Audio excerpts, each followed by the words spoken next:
The knock came at 9:47 p.m., sharp enough to cut through the silence, soft enough to sound careful, like someone afraid of being turned away. Claire Morgan stood frozen in her kitchen, one hand on the counter, the other holding a phone she hadn't checked in hours. Outside, rain washed the quiet Ohio street, streetlights glowing like tired eyes. Inside, the house felt hollow. The knock came again, steady, patient, as if it knew exactly who she was and what she had lost. Claire had spent the last 3 years learning how to live quietly. Quiet mornings, quiet dinners, quiet conversations that never went deep enough to hurt. She told herself this was adulthood, stability, marriage. But tonight, the rain tapping the windows and the clock ticking too loudly, quiet felt like proof that something was missing. She took a breath, walked to the door, and opened it. Ethan. Walker stood on the porch, rain on his jacket, hair darker than she remembered.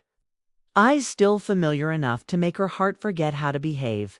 He looked like a man who had traveled far and carried time on his shoulders. For a moment, neither of them spoke. The past pressed close, heavy and sudden. "Hi, Claire," he said, voice low, steady. "I'm sorry to show up like this." Her mouth went dry. Ethan wasn't a surprise guest. He was a chapter she had closed years ago without finishing the last sentence. "I thought you were in Canada," she said, words coming out thin. "I was," he said. "I'm back for work. I heard you were here. I didn't know if I should." Come, she should have said goodbye. She should have closed the door and returned to the quiet she understood. Instead, she stepped aside. "It's raining," she said, as if that explained everything. Inside, the house felt smaller with him in it. Ethan glanced around, careful not to stare. The walls held framed photos of vacations and holidays. Smiles that looked right but felt distant now. Claire noticed his eyes linger on one picture, her and Daniel on a beach, arms around each other, the image of a life that worked on paper. They sat at the kitchen table. Claire poured coffee she didn't want. Ethan wrapped his hands around the mug like he needed something solid. The silence wasn't awkward. It was charged like a wire humming. "I didn't come to make things complicated," Ethan said. "I just wanted to see you, to know you're okay." Claire laughed softly. "I'm not sure I know what okay means anymore." She told him about her life in short pieces. The move to Ohio, the job at the nonprofit, the marriage that started warm and slowly cooled.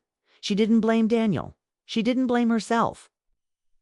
She spoke like someone describing weather how things changed without anyone deciding to change them.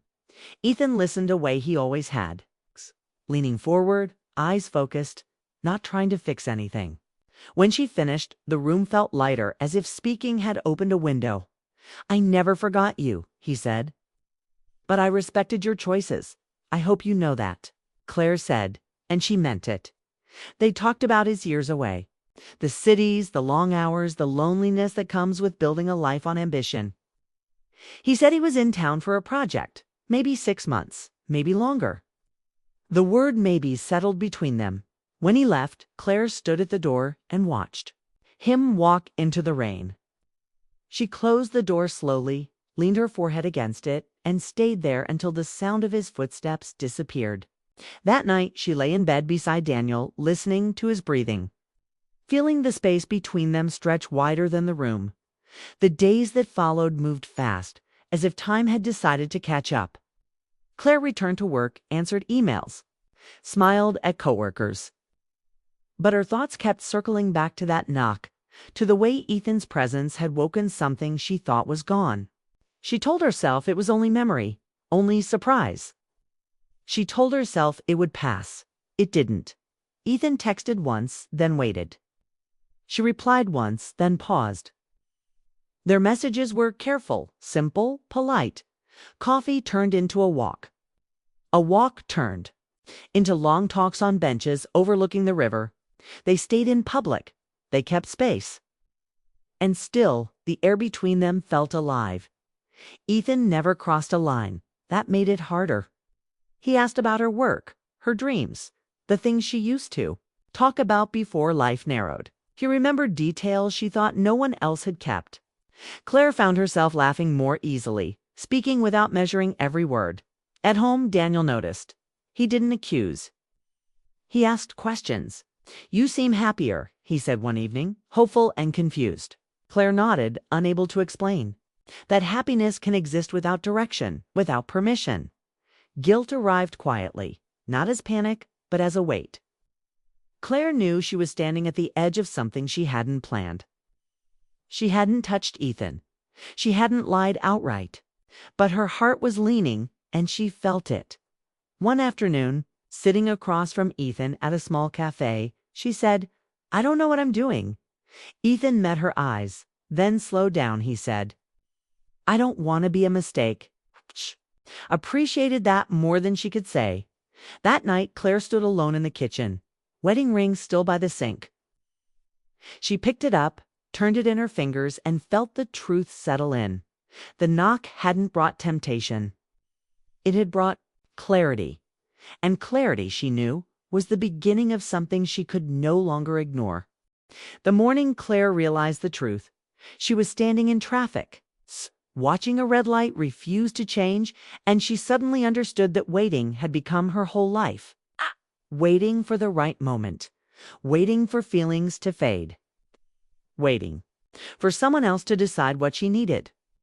The light turned green, cars moved, and she stayed still for one extra second, heart racing.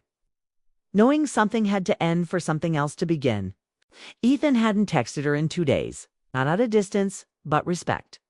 That silence spoke louder than any promise. It followed her through the grocery store, through work meetings, through the quiet house she shared with Daniel. She realized then that the ache wasn't about wanting Ethan. It was about wanting honesty with everyone involved, including herself. That evening, Claire asked Daniel if they could talk. He looked relieved, like he had been waiting too. They sat across from each other in the living room, the same couch where they once planned trips, and laughed at small things. Claire didn't rehearse her words. She let them come out plain. "I feel lost," she said. "And I've felt that way for a long time." Daniel listened, hands folded, eyes steady. She told him about the distance, the quiet, the way she felt unseen even when he was right there. She didn't mention Ethan by name, not yet. She didn't have to. Daniel understood enough. "I thought giving you space was the right thing," he said. "I didn't know it felt like absence." "I didn't know how to say it," Claire replied. "I'm sorry." There was sadness, but no anger. Okay, that hurt more. They talked late. Into the night, not as enemies, but as two people admitting they had stopped growing in the same direction.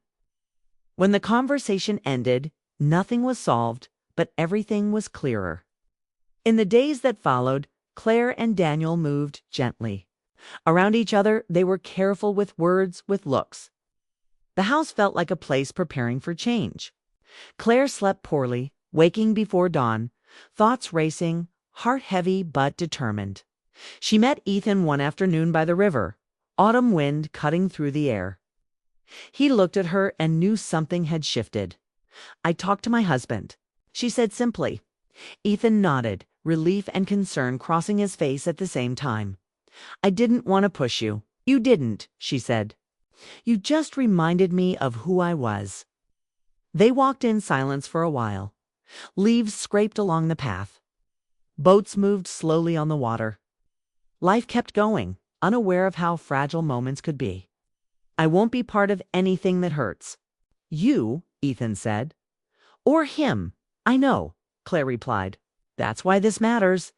They stopped near the railing. For the first time, they stood close enough to feel warmth, but neither moved. The restraint felt like respect, not denial. At home, Daniel began packing small things, not dramatically, just enough to say he was thinking ahead.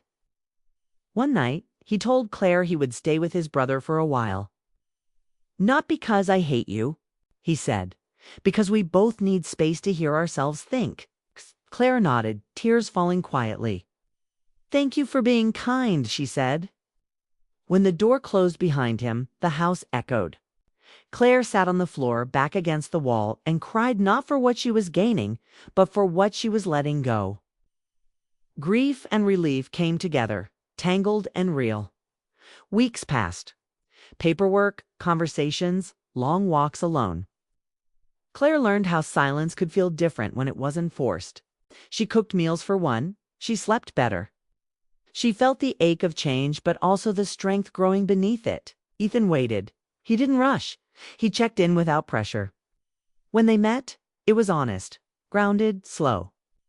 They talked about fears, about mistakes, about what they wanted to do differently if given another chance at something real. One evening, as winter approached, Ethan stood outside Claire's house again. This time, there was no rain. It's just cold air and clear sky. He knocked. Claire opened the door and smiled, not because everything was solved, but because she finally knew where she stood.